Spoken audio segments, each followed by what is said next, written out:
Receiving something in the mail here in Buenos Aires is always an unpredictable but pleasant surprise. And ordering anything online, even if possible at all, is kind of like playing roulette.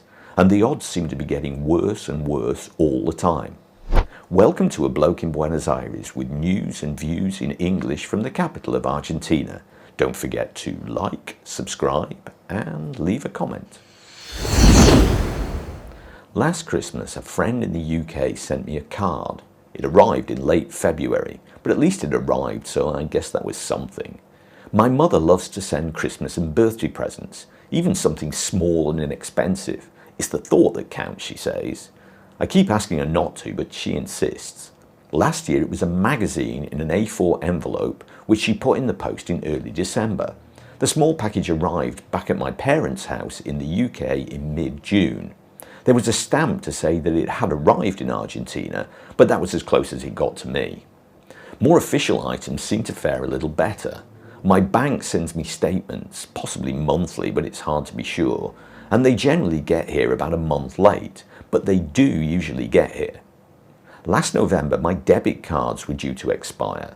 New ones usually arrive about a month or more before the expiration date on the current cards. The new cards actually arrived 2 days before the end of November. I guess they don't call it snail mail for nothing. And buying things online from companies abroad is a bit of a gamble too. It's probably better if it's not something urgent.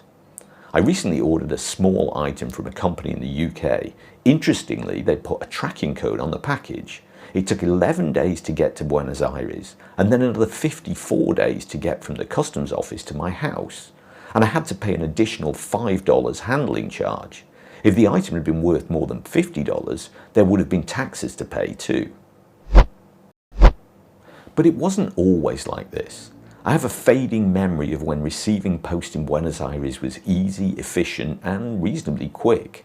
Cards and letters would almost always get through, and if there was a package, maybe around Christmas time, I'd get an official looking yellow note telling me that something was waiting at my local post office, which was about 5 blocks away.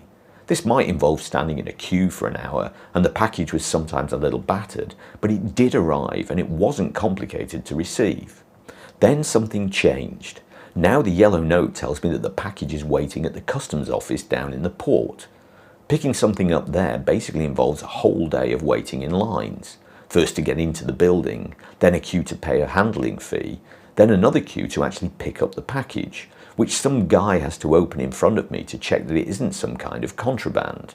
And more often than not, it's a package of quality tea sent by my mother, because quite frankly, Argentine tea tastes like dirt.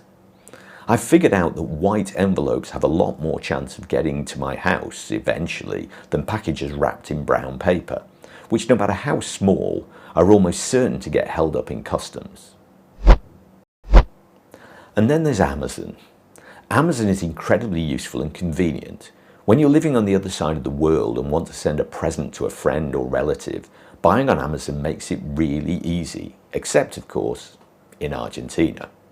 Amazon got thrown out of Argentina some years ago and has never come back. Back when Kirchnerismo was at its height, maybe 15 years ago, high taxes were put on imports to protect local industries, very high taxes, which largely remain in place until today, especially on technology. For the price of an iPhone in Argentina, you can buy a motorcycle. Most high-tech items cost 2 or 3 times the price in the USA. But the middle classes were getting around these taxes by buying stuff on Amazon and having it shipped to their homes in anonymous boxes. When the government cottoned onto this, they threw Amazon out. Argentines are nothing if not resourceful, so to take advantage of this situation and the continued demand for iPhones, it became common practice for Argentines to take a vacation to Florida, buy 4 iPhones, and sell 3 on return to Buenos Aires, which would pay for their holiday. Until the government cottoned onto this little scam too, and now a person can only enter Argentina with a maximum of 2 phones and 1 laptop per person. Despite President Milei's promises of a more economically open country, the high tariffs are still in place and Amazon have yet to return. Thanks for watching. If you like this latest video, please give it a like.